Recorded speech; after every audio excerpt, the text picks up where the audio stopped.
The tea is exceptionally good today. Who made this? Very delicious. Hold on.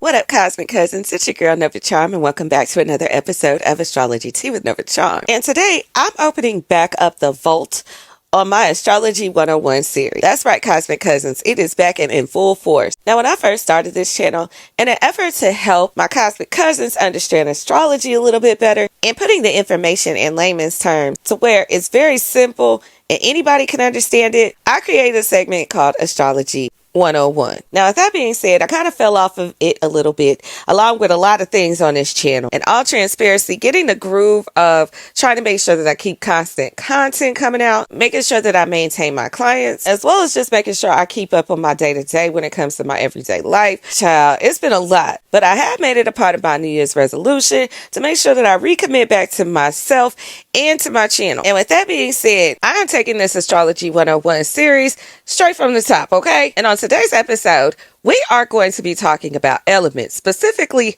fire. Now that we are walking into Aries season and starting that astrology wheel over, I really feel like this is something that we need to dig into and we need to talk about a little bit further. Now, as far as my Aries video, that will be uploaded soon, but let's talk about fire real quick, because when it comes to fire energy, it is a three-part energy, and in order to utilize this energy correctly, you got to know how to blend it all together. So you already know I'm about to give you the tea on exactly how this energy is going to go down. But before I get too deep into it, you already know what to do. Go on and hit that like. Go on and subscribe to your girl if you haven't already. Hit that notification bell so you don't miss any of this cosmic tea that I be wanting to sip with y'all. Now let's get into it, because when we're talking about fire, we're talking about that raw energy. You hear me? That spark of life, that creation, that passion that gets us going. Fire energy can also be quite transforming as well, because there's a certain purification when things get burned away. Now, fire energy is all about that action, and for each element there are 3 zodiacs that are assigned to those elements. When it comes to fire, we're talking about Aries, Leo, and Sagittarius. Now, thinking about the theme of creation and all of the different things that fire represents, when we are wanting to bring those things into our everyday to day life,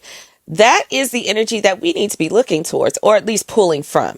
And if we be all the way real, we need to be marrying those energies together in order to make things complete. Fire energy gives us that initiation, that initial passion that literally makes us excited about getting something started. It gives us that courage and that bravery to go out there and try something new. It gives us that courage to stand out there alone, because most new ideas that are being created starts with you. That's why when it comes to the zodiac wheel, we are literally starting with fire, Aries. That energy gives you that bravery to stand on your own, that courage to go out there and try something new that nobody else is trying, and just that get up and go. Now, because fire energy is bright and it is hot, it does not like to hide or be controlled, okay? Fire is going to stand out. If you see a fire, you're going to know it's there. You're literally going to feel its presence. And yes, one thing that fire energy is going to make sure that you do is feel its energy in the room, okay? Fire energy is not the shy type, and it has an inspiration and enthusiasm about life that just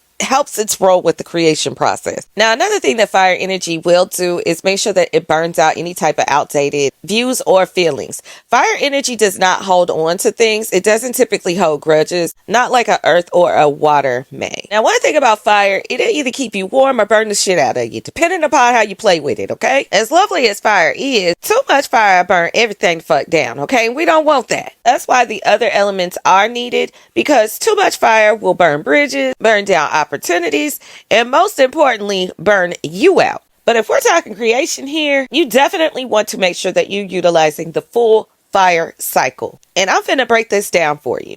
Now, when it comes to the initiator, we know that that's Aries. Aries is the very first sign on the astrology wheel, and it's the very first fire sign. It starts off the gate with its aggression, its power, bravery, and courage.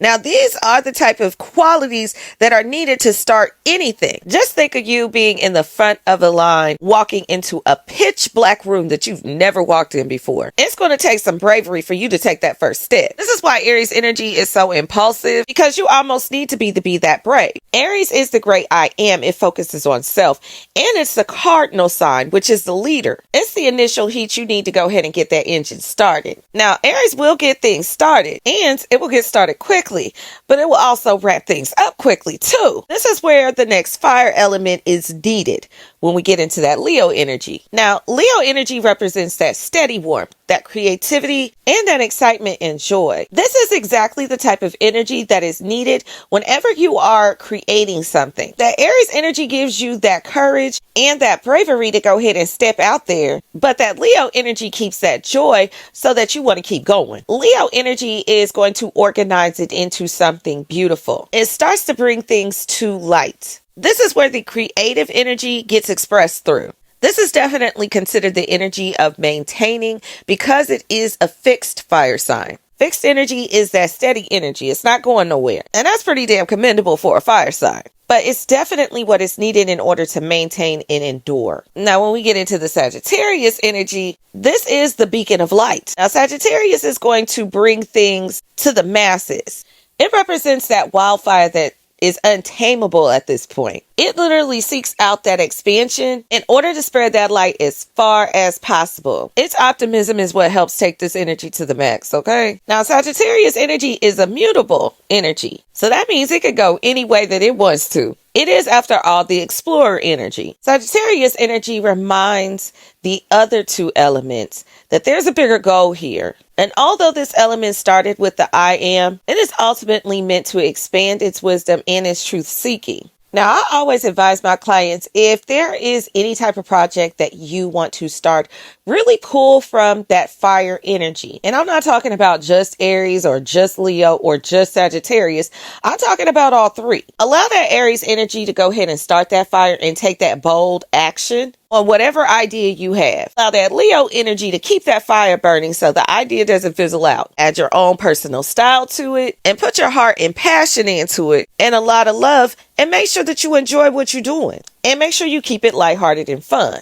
Now, after you done put your own authenticity on it, we get into the Sagittarius energy where you're carrying that torch from the fire out into the world to share your message with other people. This is when it's time for you to share your creativity with the world. Allow your idea or whatever creative project you have to travel from you to the people in your city, to the people in your state, to the people in your country, and then out to the entire world.